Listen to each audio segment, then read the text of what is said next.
Salut à toutes et à tous, c'est Cameron. Alors aujourd'hui, petite vidéo qui va intéresser beaucoup de monde je pense. Donc cette vidéo va parler globalement de la dépendance affective. J'ai l'impression que c'est un fléau qui touche à tout le monde autour de nous. Donc je vais aborder trois axes principaux. Donc le premier axe ça va être donc qu'est-ce que c'est, les origines de la dépendance affective, d'où ça peut venir, etc. Le deuxième, pourquoi la majorité des gens dans notre génération font de la dépendance affective. Et la troisième, comment surmonter la dépendance affective, comment changer la façon dont notre cerveau fonctionne pour mieux vivre ses relations, pour mieux vivre en général. Alors dans un premier temps, du coup, la dépendance affective, faut savoir que généralement, ça tire sa source dans des blessures qui ont eu lieu dans le passé. Quand on est enfant, etc., en fait, ce qui se passe, c'est que nous, on est innocents. Donc on va mettre notre confiance absolue dans plein de gens, que ce soit nos parents, que ce soit nos amis. Des fois ces personnes, elles vont avoir des failles et elles vont, nous faire comprendre inconsciemment que on ne mérite pas d'être aimé et donc ça va nous créer des carences affectives. Quand une personne par exemple nous rejette, quand on a mis notre totale confiance en cette personne, on va continuer à croire que cette personne, et donc ça veut dire qu'on va même pas remettre en question le fait qu'elle ait potentiellement tort. Par exemple, nos parents, quand on est petit, généralement, en fait, on les croit tout le temps. Alors qu'en fait, ils ont pas nécessairement tout le temps raison, et il y a des nuances, en fait, qu'il faut comprendre. Et le truc, c'est que quand on est jeune, inconscient et insouciant et ignorant, on n'a pas les armes pour faire face et pour être avoir assez de recul sur la situation. Et généralement, du coup, vu que vous avez manqué d'armes, que vous avez pris un peu les choses personnellement et que inconsciemment vous avez remis en question votre valeur, et en fait, vous allez développer des mécanismes de défense contre la peur. Simplement parce que quand vous êtes petit, naturellement, vu que vous n'êtes pas capable de subvenir à vos besoins, en fait, vous êtes attaché à vos parents, mais surtout pour un système un peu de survie. Et du coup, ce qui se passe, c'est que quand votre parent il va vous rejeter, vous allez développer des mécanismes de défense pour éviter d'être abandonné, parce que vous avez peur d'être abandonné, parce que si on vous abandonne en étant petit, vous allez vous dire, mais putain, mais comment je vais faire pour vivre ça en fait ? Comment je vais faire pour surmonter, être tout seul, etc. Donc vous adoptez des mécanismes de survie, comme la dépendance affective justement. Et je vais vous expliquer pourquoi, c'est parce que quand vous comprenez inconsciemment que vous pouvez pas être vous-même avec une personne, ce qui se passe, c'est que votre cerveau il est en mode ok, je suis en mode survie, qu'est-ce que je vais faire ? Je vais développer de la peur pour que inconsciemment du coup je développe des mécanismes de défense pour essayer de me travestir dans une personne pour ne plus être rejeté. Parce que si je me fais rejeter, inconsciemment votre cerveau il est en mode ok, je vais me retrouver dans une situation de survie. Et en fait le truc c'est que normalement quand vous grandissez, vous avez maintenant le recul pour vous dire ok, en fait je suis grand, maintenant je suis capable de me débrouiller, je vais prendre mes responsabilités, tout ça. La majorité des gens, ils réagissent à la peur. Et le truc c'est qu'en réagissant sans comprendre à votre peur, vous allez lui donner naturellement de l'importance et de la force. Après, il y a plusieurs types de mécanismes de défense. Par exemple, il y en a qui vont être indisponibles émotionnellement. Au lieu de faire de la dépendance affective, en fait, ils vont trouver une certaine indépendance émotionnelle et en général, mais qui les rend indisponibles émotionnellement parce qu'ils vont dire, en fait, j'ai tellement peur d'être blessé, j'ai tellement peur d'être rejeté, j'ai tellement peur d'être abandonné, que je ne vais plus jamais m'attacher à quelqu'un.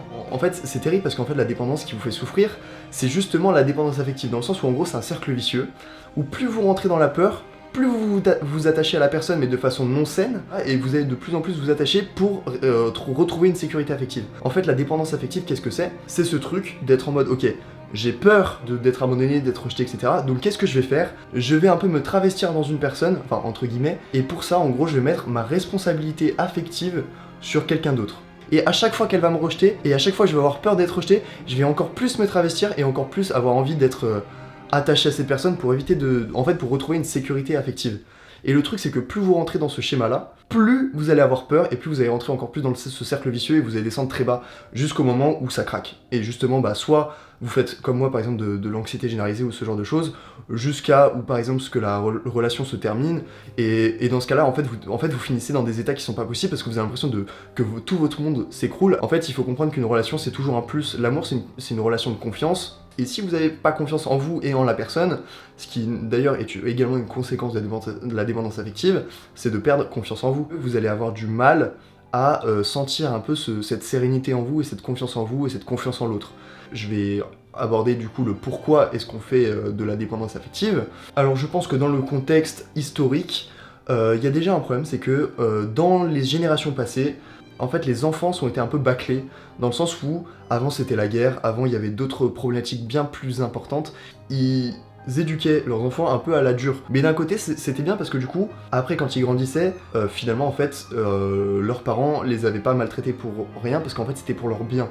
Mais le truc c'est que il faut du temps et en fait le truc c'est que l'enfance du coup elle est un peu saccagée parce que du coup pendant un certain temps, il y a un moment où vous comprenez pas pourquoi vous avez subi ça et ça fait que vous souffrez. Il y a des parents qui tout simplement n'ont pas guéri de ça et ça fait que du coup maintenant ça devient des parents qui ont des schémas un peu toxiques entre guillemets, mais quand vous prenez du recul vous arrivez à les comprendre, etc. Et c'est à vous justement, ça c'est très important, c'est à vous de briser ce cycle pour arriver à faire mieux que vos parents pour vos enfants et même pour avoir une famille qui est simplement saine, où vous vous sentez bien, où vos enfants se sentent bien, où votre femme se sent bien. Avec des parents comme ça et avec des parents aussi qui se divorcent beaucoup parce que justement ils se sont pas mis ensemble parce qu'ils s'aimaient sincèrement et que voilà machin. En fait ça crée des couples qui ne sont pas solides. Du coup vous allez vous retrouver avec des parents qui ont des schémas un peu toxiques et qui vont les retranscrire sur vous. Et je pense que notre génération elle est aussi susceptible à plein de choses, comme par exemple la dopamine facile à acquérir, genre par exemple le porno, TikTok, les réseaux sociaux, plein de choses, même le sucre, toutes les petites addictions comme ça. Et en fait le truc c'est que tout ça, ça mène à plein de manques de confiance dans notre génération. Et les manques de confiance, malheureusement, dans une relation, ça fonctionne pas. Parce que, en fait, ça crée des peurs. Et le truc, c'est que vous avez le droit d'avoir peur, mais il faut communiquer à votre partenaire. Le truc, c'est que votre partenaire, si elle vous aime pas sincèrement, elle va utiliser ça contre vous, elle va vous faire du mal. Et malheureusement aussi, vous pouvez pas lui demander non plus de prendre vos responsabilités de peur pour elle. Aussi, du coup, ça c'est une conséquence un peu de la dépendance affective. Au lieu de rechercher vraiment un amour qui est sain, en fait, les gens, j'ai l'impression qu'aujourd'hui, la majorité des gens cherchent plutôt de l'affection parce qu'ils essayent de combler un vide. Et en fait, ce vide, c'est aussi ce manque d'utilité dans le sens où, autour de nous, j'ai l'impression que, enfin, autour de moi personnellement, j'ai l'impression que beaucoup de gens se sentent un peu perdus dans leur vie. Le truc, c'est que même l'affection en général, le manque d'affection, c'est un vice, puisque c'est ce truc de vouloir de l'affection pour se sentir aimé. Et en fait, le truc, c'est qu'il faut, en fait, quand vous cherchez à vous sentir aimé, c'est parce que dans votre inconscient, vous êtes en mode, bah en fait, je mérite pas d'être aimé. Donc, pour que je sois aimé, il faut que je fasse en sorte d'être aimé. Et donc, qu'est-ce que je vais faire? Je vais aller chercher de l'amour chez les autres pour me sentir aimé. Et en fait le truc c'est que ça vous guérit pas, ça. En fait ce qu'il faut c'est vraiment un vrai travail sur vous. Quand vous êtes en dépendance affective, vous allez un peu vous mettre avec n'importe qui. Et ça fait que souvent vous allez être attiré par les mauvaises personnes parce que vous allez être attiré par des gens qui eux aussi sont dans des schémas un peu narcissiques. Par exemple, c'est des personnes qui vont vous manipuler pour obtenir leur manque de validation, leur manque de confiance, etc. Mais sauf que eux, ils s'en foutent un peu de vos besoins émotionnels, etc. Naturellement, vous rentrez dans une relation qui va vous faire manquer de confiance en vous et en l'autre, parce que la personne littéralement s'en fout de vous. Elle va tout le temps jouer sur la limite pour que vous arrivez à croire qu'elle vous aime pour vous utiliser. Et c'est fait de façon très inconsciente, hein. Dans tous les cas, c'est des gens qui n'ont pas forcément conscience de leur schéma, donc faut pas trop leur en vouloir parce que on se remet tous en question un jour, personne n'est parfait et on grandit tous. Aussi, le truc, c'est que du coup, dans le deuxième schéma d'un peu d'évitement de tout ce qui est attachement, etc., ce qui va se passer, c'est que, par exemple, j'ai une amie, moi je vais pas citer son nom, mais elle pensait que son partenaire devait être parfait, dans le sens où en gros, s'il est pas comme ci, s'il est pas comme ça, machin, etc., s'il fait ci, s'il fait ça, bah il dégage en fait. Alors qu'en fait, la solution pour avoir une relation saine, elle se trouve dans la compréhension de l'autre. Il faut juste être en mode, ok, est-ce que mon partenaire a des comportements sains? Si c'est des comportements sains et que c'est ok, et que je me sens en confiance avec cette personne, c'est ok. Des fois, vous êtes tellement matrixé parce que vos anciennes relations vous ont fait subir, et ben en fait, vous êtes en mode, ok, bah putain, il fait ça, il dégage. Tu sais, vous rentrez dans un truc un peu de critères, et là, c'est là où est le problème, c'est que la génération d'aujourd'hui ne fait que mettre des critères et n'apprend pas vraiment à connaître les gens, et ça fait que ça donne lieu à aucune relation parce que les gens pensent que leur partenaire doit être parfait, mais parfait pour eux, alors qu'en fait c'est pas une question de ça, c'est plus une question de la personne en face de moi, elle doit pas être parfaite pour moi, elle doit être parfaite pour elle. Aussi le problème c'est que quand vous êtes en dépendance affective, généralement du coup vous laissez un peu vos peurs vous submerger et vos émotions vous submerger, alors qu'en fait ce qui vous manque c'est les armes pour en fait rassurer votre cerveau et pas paniquer. Par exemple, imaginons, vous êtes chez vous, vous êtes en couple, la personne elle est en soirée, je sais pas, avec ses amis. Quand vous avez pas confiance en vous, vous êtes en mode ok, bon peut-être qu'il se passe un truc, peut-être qu'elle va en boîte, peut-être qu'elle va me tromper, peut-être qu'elle a rencontré des gars, peut-être que machin. Alors qu'en fait, ça se trouve juste elle a plus de batterie. Ça c'est justement quand vous avez l'esprit un peu positif, peut-être qu'elle passe juste un super moment avec ses amis, donc elle est pas trop concentrée sur son téléphone. Si vous paniquez, c'est que généralement vous doutez intérieurement de votre valeur. Aussi, il faut choisir des partenaires en qui vous avez confiance, dans le sens où ça arrive souvent avec des partenaires en qui vous n'avez pas confiance parce que vous ne les connaissez pas encore. Dans le sens où généralement aujourd'hui, les gens se précipitent dans des relations. Et en fait, ça, c'est du love bombing. C'est ce truc de, ok, je vais montrer à l'autre que je l'aime, etc., etc., à faire en sorte que ça marche. Mais en fait, quand vous faites ça, vous contrôlez le futur. Et en fait, vous aimez pas vraiment la personne. Et ça fait que ça mène à des relations, tout simplement, qui ne sont pas authentiques. Et vous allez rentrer dans des schémas de je dois te plaire, etc., je dois prouver ma valeur, etc. Et en fait, tout ça mène à des relations toxiques. Parce que, tout simplement, vous ne vous connaissez pas. Pour moi, les coups de cœur, ça peut exister. Et ça peut arriver si vous arrivez à être vous-même et authentique dès le début. Mais la probabilité que ça arrive, sachant que en étant humain, on vit tous des blessures, c'est hyper dur d'apprendre à se connaître en une soirée. Donc c'est pour ça que les gens qui me disent oui, moi je marche au coup de foudre, dans le coup de foudre, c'est souvent du love bombing. Genre dans la génération d'aujourd'hui, c'est souvent du love bombing. Les gens, j'ai l'impression que les gens savent plus trop vraiment ce que c'est aimer, dans le sens où en gros, aimer pour moi c'est ce truc de simplement aimer les qualités d'une personne, en mode cette personne me touche, en fait je l'aime parce que ses qualités me touchent. Mais je vais pas l'aimer parce qu'elle m'apporte quelque chose. Et en fait, j'ai l'impression qu'aujourd'hui, les gens sont en mode en fait, j'aime parce que la personne en face de moi m'aime en retour. Alors qu'en fait, c'est pas spécialement ça. Tu sais, tu peux aimer quelqu'un non réciproquement. Donc en mode, ça n'a pas trop de sens. Et surtout, les sentiments se contrôlent pas. Donc en vrai, les gens pensent qu'en contrôlant le futur, en faisant en sorte que ça va marcher, etc., en faisant du love bombing, ça va marcher. Alors qu'en fait, non, ça veut rien dire. C'est pas parce que vous faites du love bombing que vous essayez de contrôler les choses et que de faire en sorte que ça marche, que justement ça va marcher. Et généralement, au contraire, plus vous faites en sorte que ça marche, moins ça va marcher. Donc en fait, ce qu'il faut faire, c'est juste lâcher prise. Bref, faut pas se prendre la tête en fait, faut juste laisser le temps faire et vivre l'instant présent. Ensuite, du coup, je vais aborder comment surmonter la dépendance affective. Alors moi, il y a beaucoup de choses qui m'ont aidé parce que moi, du coup, j'en ai forcément fait. Mais première chose qui m'a vraiment aidé, c'est de remettre en question en fait les blessures et pourquoi j'ai agi de certaines façons. Dans le sens où, imaginons que vous avez eu une expérience par exemple de, je sais pas, d'humiliation, de rejet, etc., de groupe, et ben en fait, généralement, vous allez internaliser ça en mode, ok, je mérite pas d'être aimé, je mérite d'être rejeté, etc. Et en fait, ça, il faut le remettre en question. Imaginons, moi, je vais prendre mon exemple, moi, ça m'est arrivé un petit peu au lycée, un groupe de personnes m'a rejeté. Sur le moment, je l'ai pris hyper mal. J'étais en mode, mais putain, ça se trouve, je mérite d'être rejeté, ça se trouve, je suis pas assez bien, ça se trouve, machin. Et en fait, inconsciemment, ça vous fait vraiment du mal. Quand je prends du recul sur la situation, je me dis juste, ok.